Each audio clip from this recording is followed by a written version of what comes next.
Pensamos que así debería ser la presencia en Segovia en torno al premio de los corresponsales de guerra, los enviados especiales, que he de deciros que tienen a Segovia un cariño especial. Y todos los años Segovia, y es cierto, se convierte en el punto de encuentro de la tribu, de todos ellos, porque todos ellos le tienen un cariño especial al recuerdo de Cirilo Rodríguez. Cirilo ha sido capaz en su recuerdo de aglutinar a todos los corresponsales que año tras año acuden a este premio. Aprovechamos entonces, pensamos que sería bueno utilizar su presencia y que estudiantes, que los segovianos en general pudieran escuchar a quienes están en esos lugares de conflicto. En estas jornadas vamos a centrarnos en Mali, en el conflicto suscitado en Mali, ese país al oeste de África.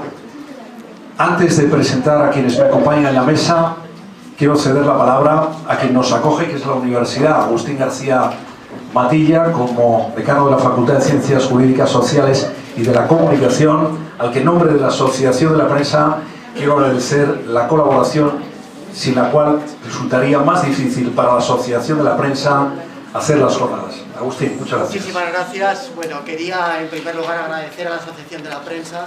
Sabéis que es muy importante, y en esta facultad intentamos defenderlo, el que el periodismo sea un periodismo comprometido, un periodismo que da testimonio de aquellas informaciones que generalmente no llegan hasta la sociedad. Si no existiera periodismo, no habría un sentimiento democrático como el que se espera de países europeos y específicamente de este país, ¿no? En este sentido, sabéis que en las asignaturas de esta facultad estamos trabajando sistemáticamente esa reivindicación de un periodismo que responda a los ideales que deberían estar en el frontispicio de ese ejercicio profesional y que muchas veces la sociedad desprecia, ¿no? Porque en ese ámbito hay una mezcla de personas que se dicen periodistas y que están sirviendo a otros intereses y que muchas veces no cumplen con esos objetivos fundamentales que son los del periodismo de calidad de siempre, ¿no? En este sentido, la Asociación de la Prensa, no solo en Segovia, sino también a nivel nacional, está haciendo una labor extraordinaria por reivindicar esa misión imprescindible que es hablar de las inmensas minorías y también de conflictos que no tendrían ningún escaparate, no tendrían ninguna proyección. Y sabéis que una de las cosas que se les achaca a la comunicación es que muchas veces vamos abandonando los lugares en conflicto y parece que esos conflictos se han olvidado, ¿no? En este sentido es fundamental tener no solo al embajador de Mali, sino a los restantes ponentes, profesionales del periodismo también de excepcional relevancia, que están absolutamente comprometidos con esa labor de implicación en frentes, en conflicto, en zonas en las que se juegan también la vida, y por lo tanto el que tengamos este acto en esta facultad se lo tenemos que agradecer no solo a la Asociación de la Prensa, sino a quienes nos acompañan hoy, porque representan esa misión de compromiso en el periodismo, y también a las autoridades que nos acompañan, el que quieran hablar de esas situaciones de conflicto.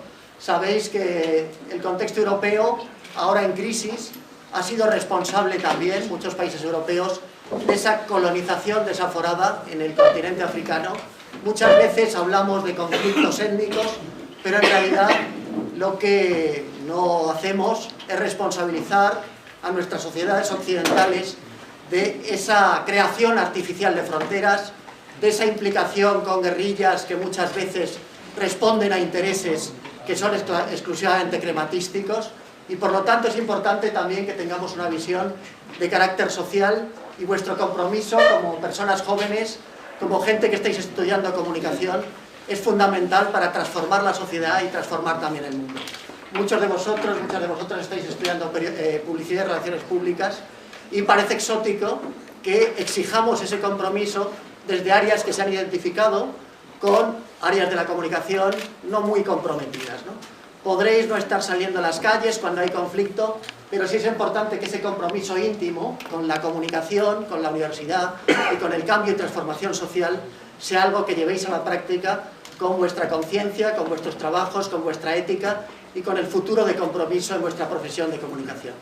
Agradecer a los ponentes, agradecer al Ayuntamiento también la ayuda que da a estas jornadas, desde luego siempre a Alfredo, siempre a Aurelio, que han sido personas que movilizan y hacen posible permanentemente, año tras año, este compromiso social. También a los medios de comunicación que recogen siempre la información que se produce a partir de estas jornadas. Muchísimas gracias.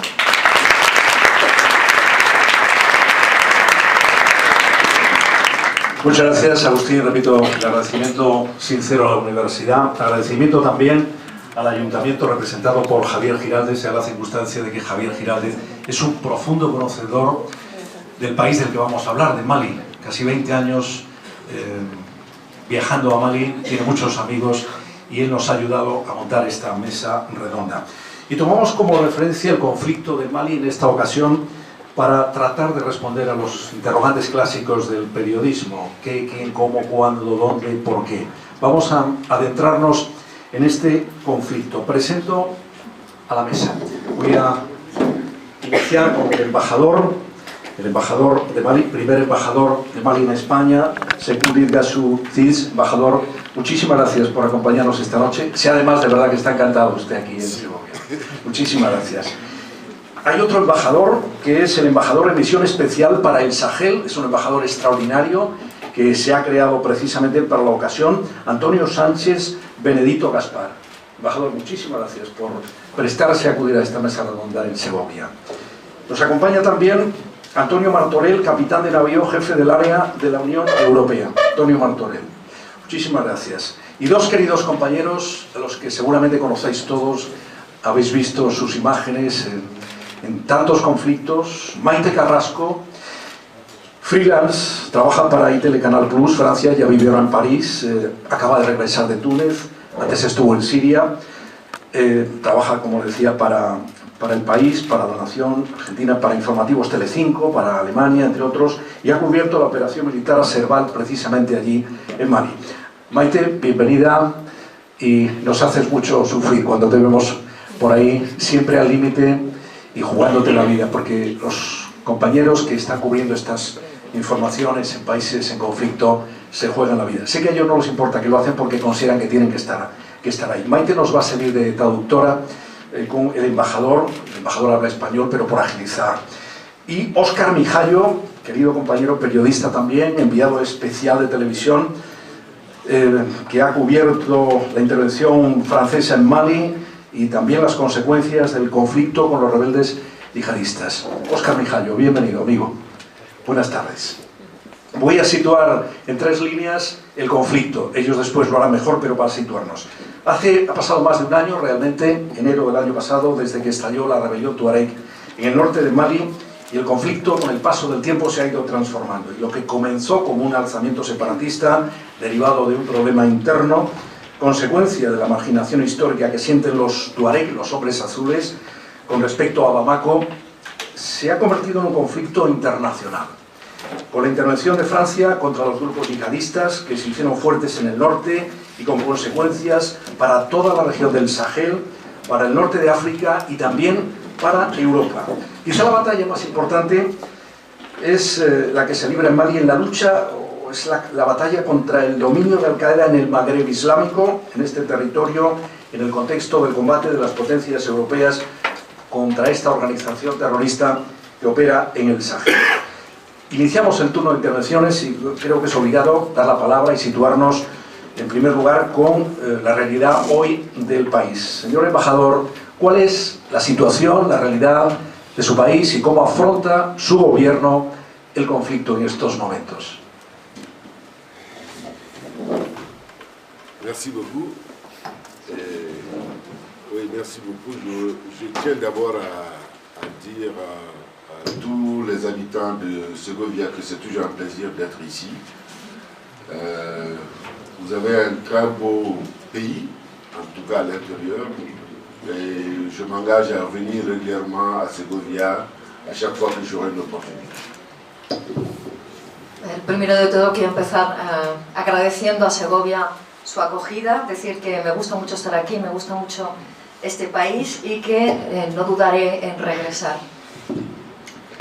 Je tiens aussi à saluer la présence nombreuse des étudiants sans lesquels une table ronde sur le Mali ne serait pas un succès. Muchas gracias por la presencia de tantos estudiantes ¿ce serait pas un succès? S'ils ne sont pas là, c'est pas un succès. Y si no estuvierais aquí, esto no tendría éxito, o sea que muchas gracias por venir tan numerosos. Je saisis aussi... Voy a hacer como están las- oui. Voy a hacerlo como en la tele, que si no nos dejamos. Je regarde le micro, moi je veux parler. Non, je voudrais aussi remercier, parce que je n'ai pas l'occasion en Espagne de le faire, de remercier tous les avocats anonymes, tous les avocats engagés pour la cause du Mali, parce que c'est une cause juste. Le combat qui se joue au Mali, c'est un combat juste. Juste pourquoi? Parce que jamais dans l'histoire de l'humanité, en tout cas l'humanité tant que vous l'étudiez aujourd'hui en relations internationales, la communauté internationale n'a parlé d'une seule voix. C'est la toute première fois dans l'histoire. On a des cas plus présents, on a la Syrie, on a l'Iran, on a l'Afghanistan. Les nations ne sont pas d'accord. Pour la première fois, le monde entier est d'accord pour mener ce combat au Mali, parce que c'est un combat juste. Antes de todo, también me gustaría, porque nunca tengo la ocasión, agradecer a todos esos defensores anónimos comprometidos con la causa de Mali, con el combate en Mali, porque es un combate justo y nunca en la historia de la humanidad se ha visto que la comunidad internacional esté tan de acuerdo como se ha puesto en esta ocasión por ese combate que está sucediendo en estos momentos en Mali.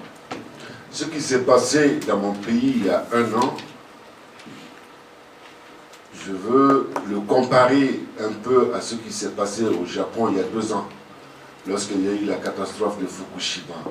C'est-à-dire qu'il y a eu un tremblement de terre suivi d'un tsunami après d'une explosion nucléaire. C'est exactement, mais pas en termes de catastrophe naturelle, en termes de catastrophe humaine. Il y a une rébellion suivie des attaques terroristes appuyées par les groupes séparatistes qui ont abouti au même résultat. Fukushima est la miniature de ce qui s'est passé au Mali. Toutes les institutions ont été renversées, le pays a été occupé pour 2/3, des hommes, des femmes, des enfants ont été violés, il y en a qui ont été amputés. Toutes les violations graves des droits de l'homme ont été exécutées au même moment. Lo que ha ocurrido, lo que ocurrió en mi país hace un año, lo comparo con lo que ocurrió en Fukushima. ¿Cómo es? Fukushima. Lo que ocurrió en Fukushima fue un terremoto seguido de una explosión nuclear. Lo que ha ocurrido en nuestro país no lo podemos llamar en términos de catástrofe natural, pero sí hemos tenido ese terremoto en forma de rebelión que ha seguido a un ataque terrorista y además ha habido ataques contra la población civil, contra los derechos humanos que han incluido violaciones, lapidaciones, amputaciones de manos. Je veux dire, pourquoi? C'est la question que tout le monde peut se poser et c'est la question que tout étudiant est en droit de se poser. Je vais résumer brièvement le pourquoi. Le pourquoi, il y a 3 raisons fondamentales. La première raison, ou la première cause, c'est tous les défis physiques, géographiques que subit le Mali. C'est un vaste territoire, 1 240 000 km. 3/3 du pays est complètement désertique. Très faible population, la densité est à moins de 15 habitants au kilomètre carré. C'est un pays extrêmement pauvre. Et défis physiques et géographiques, il y a une très forte croissance démographique. Ça, c'est la première cause globale. Bueno, para explicar las causas un poco de lo que ha ocurrido, voy a empezar hablando de por qué. Os voy a dar 3 razones de por qué ha ocurrido lo que ha ocurrido en mi país. La primera causa es que mi país es un país que tiene un desafío enorme y es que es un país muy grande, geográficamente hablando, físicamente hablando. Son 1.240.000 kilómetros cuadrados, 2 tercios del país es región desértica y somos extremadamente pobres y además hay un crecimiento demográfico enorme. La deuxième grande cause, c'est ce que j'essaie d'appeler lorsque on superpose deux politiques. Vous êtes espagnol, vous savez comment fonctionne la démocratie. Moi, je suis du Mali, il y a la démocratie, mais au-dessus de la démocratie, il y a ce qu'on appelle le fonctionnement traditionnel du pouvoir. Je vais donner juste un exemple. Dans un pays démocratique, le pouvoir, c'est la loi.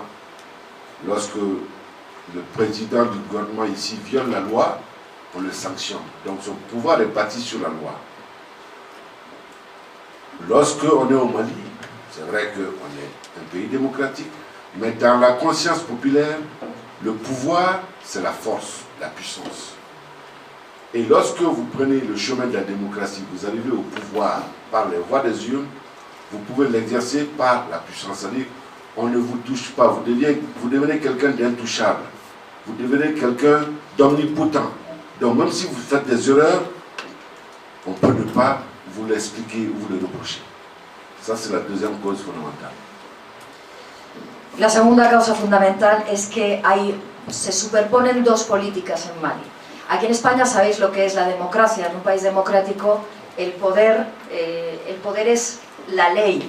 Y si la persona que tiene ese poder la incumple, pues según la ley lo paga. El problema de Mali es que hay una segunda política y es la conciencia popular del poder reside en la fuerza. Y esa es la segunda causa de los problemas que vive Mali en estos momentos. Y el que tiene la fuerza es intocable.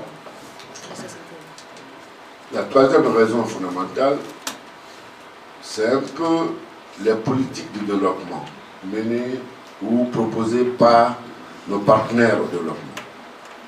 Moi, j'étais au cabinet du président il y a quelques années.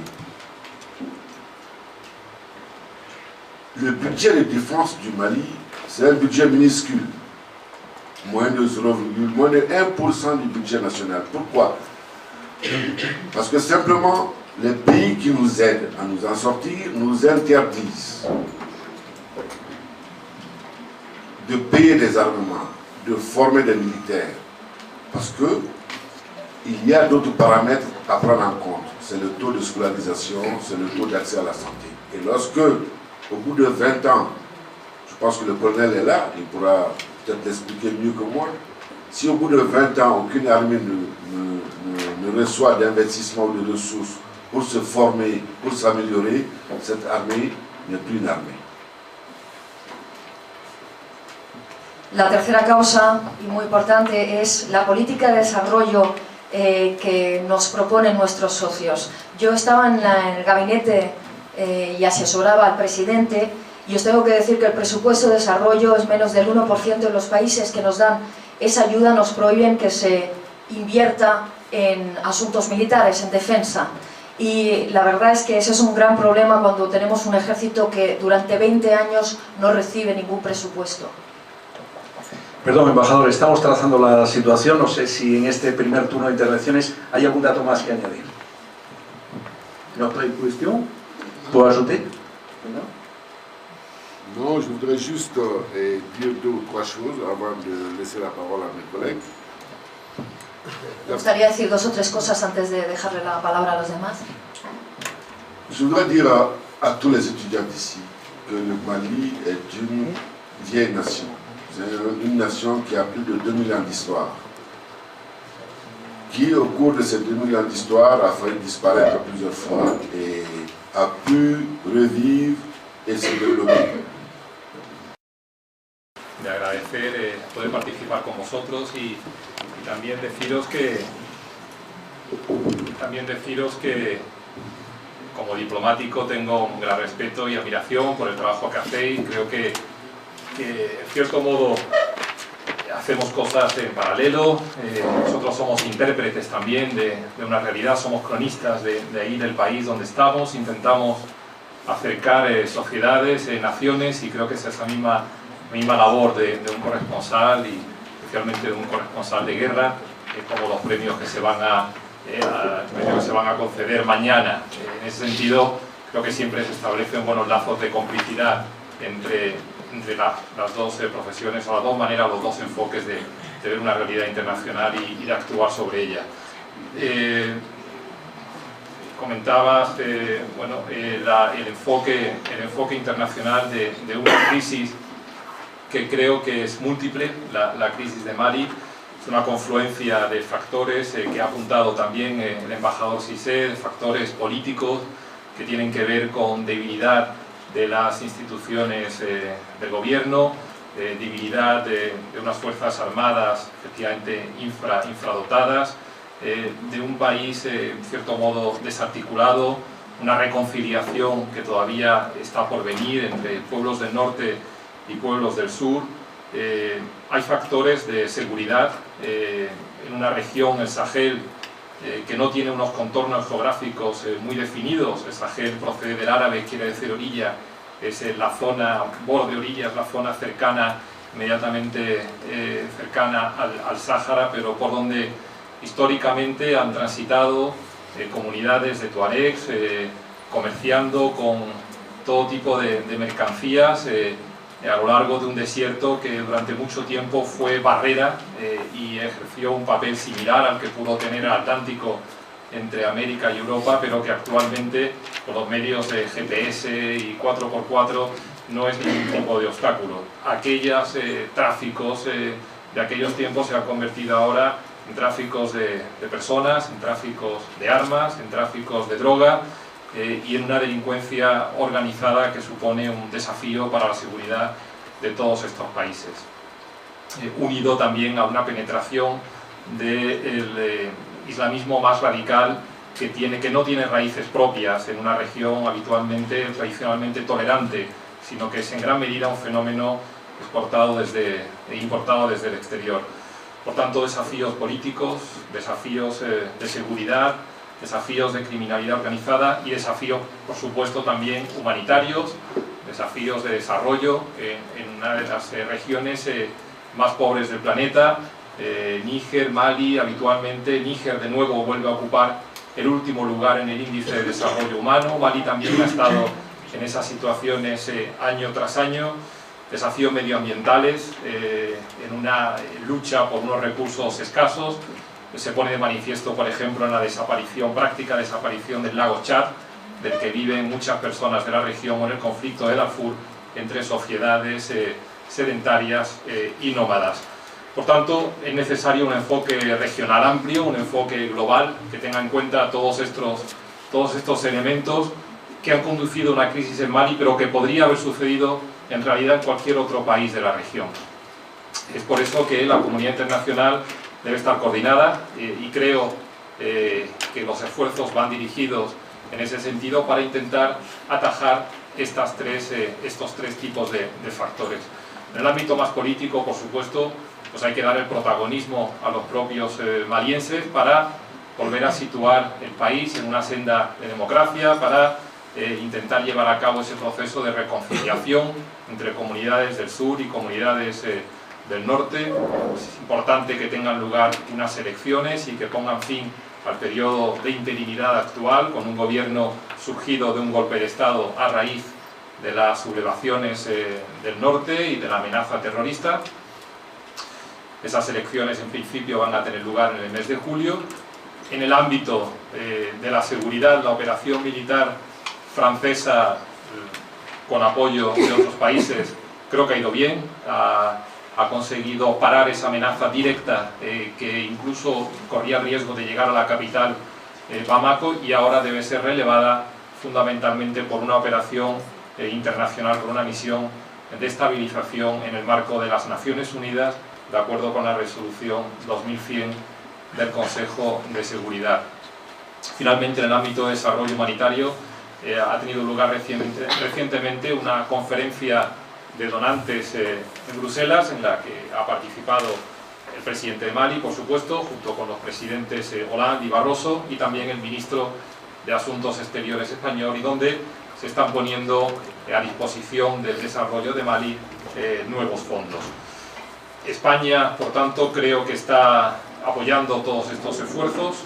Hemos contribuido, luego lo explicará el representante del Ministerio de Defensa, con medios a estos operativos militares, con medios de transporte. También estamos apoyando a la formación de las Fuerzas Armadas malienses en un marco presupuestario complicado, estamos aportando fondos a ese proceso de reconstrucción y desarrollo de Mali, y desde luego trabajando en el ámbito de la Unión Europea y de Naciones Unidas para intentar mejorar las condiciones de toda esa región. Quiero decir, por último ya, que España y Mali tienen una historia común muy antigua, que procede de los tiempos de los armas. A Tombuctú llegaron moriscos y españoles, en algunos casos expulsados de la península ibérica, incluso en apellidos se conserva toda esa tradición española allí, y todo ese gran patrimonio que afortunadamente parece que se ha salvado de las ofensivas terroristas, fundamentalmente allí en Tombuctú. Y sin embargo, a pesar de eso, durante siglos pues no hemos sido muy conscientes de la importancia de nuestros intereses comunes. Yo creo que eso se ha ido mejorando en los últimos años. Hoy en día tenemos una embajada allí, Mali tiene una embajada en España, tenemos una buena relación, muy fluida, una oficina de cooperación y, por supuesto, lo que es más importante, un compromiso a largo plazo, el entendimiento de que todo lo que sucede en Mali nos afecta de manera muy directa, que nuestros futuros están interrelacionados y que Mali, a fin de cuentas, es nuestro vecino, es vecino de nuestros vecinos, además de un deber esencial de solidaridad hacia un país cercano y amigo. Muchas gracias.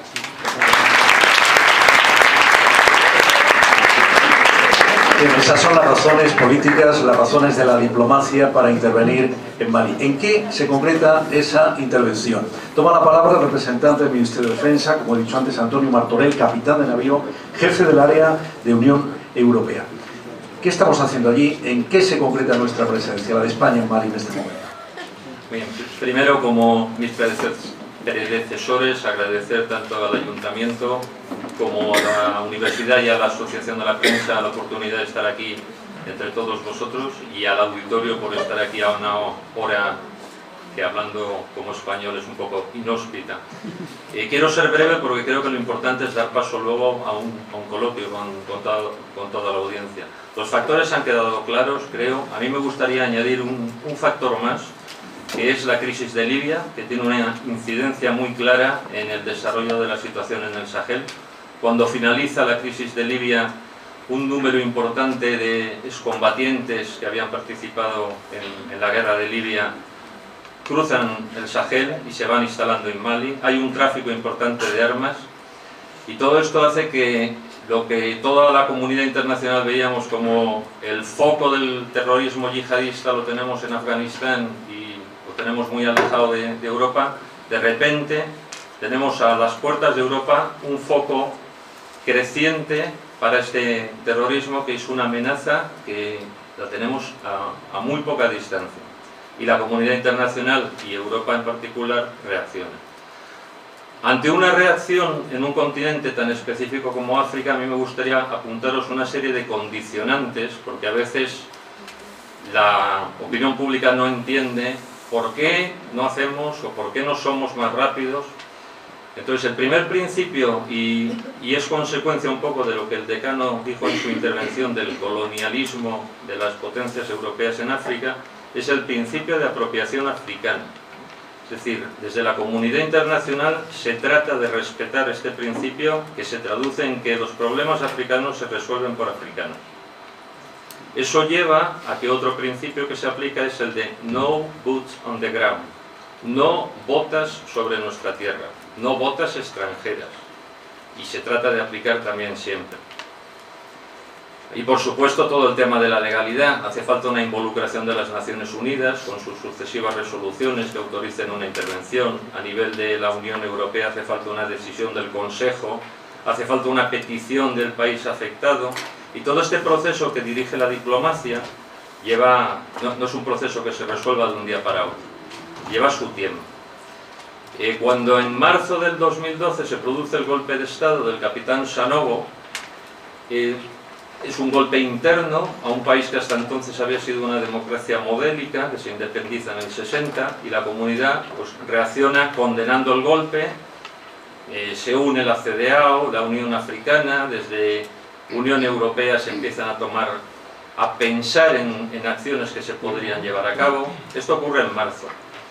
Ese golpe de Estado que derroca al presidente elegido democráticamente, unido a las revueltas que ya se habían producido por los movimientos tuareg en el norte, que se quejaban de no ser un motivo de preocupación del gobierno central, pues da lugar a que el Movimiento Nacional de la Liberación de Azawad, que es el principal movimiento de origen tuareg, aunque no representa a todos los tuareg, unido a estos grupos yihadistas, que por no darlos terminología, hay varios grupos en Mali, pero lo resumo así, empiezan a avanzar hacia el sur y toman las ciudades principales de la zona del Sahel, Tombuctú, Gao y Kidal. Y se produce una situación de estabilización. En todo este proceso, desde marzo, podemos decir que hasta diciembre, como os decía, la comunidad internacional va reaccionando, la CEDEAO, apoyado en resoluciones de Naciones Unidas, empieza a pensar en el establecimiento de una fuerza africana que ayude a las Fuerzas Armadas de Mali a recuperar la integridad territorial, pero son todo vamos a, y todavía no se ha hecho nada. Y así llegamos a diciembre. Es decir, 9 meses después se aprueba una resolución que ya sí autoriza el despliegue de esta fuerza de AFISMA, que tenía una entidad de unos 8.500 hombres, 5.500 malienses más 3.000 de fuerzas de una organización regional africana, se llama la CEDEAO, una especie de Unión Europea porque es una comunidad económica de estados del África Occidental. Y en 9 de enero de este año cambia todo. Cuando los yihadistas que habían llegado hasta esas 3 principales capitales que os decía, empiezan a avanzar hacia el sur. Y empiezan a avanzar hacia el sur y a aproximarse a Bamako. Y todas las violaciones de derechos humanos, la imposición de la Sharia que habían tenido lugar desde marzo hasta diciembre por los movimientos yihadistas en el norte, empiezan a ver la luz. El 7 de marzo se produce ese inicio de avance y la comunidad internacional se asusta porque vemos todos los países que Bamako puede caer y, como decía el embajador de Mali, su país puede llegar a desaparecer, y reacciona. Y reacciona de forma que el gobierno de Mali pide ayuda directa a Francia y las Naciones Unidas hacen un comunicado apoyando una intervención militar. En ese momento es cuando cambia todo. Si ese movimiento yihadista hacia el sur no se llega a producir, todavía estaríamos hablando del despliegue de la fuerza de AFISMA en Mali para ayudar Para mí ese movimiento es un error estratégico de los yihadistas porque provoca una reacción seria de la comunidad internacional dirigida inicialmente por Francia, a la que se suman un número importante de países, no solo europeos, también Estados Unidos y Canadá apoya.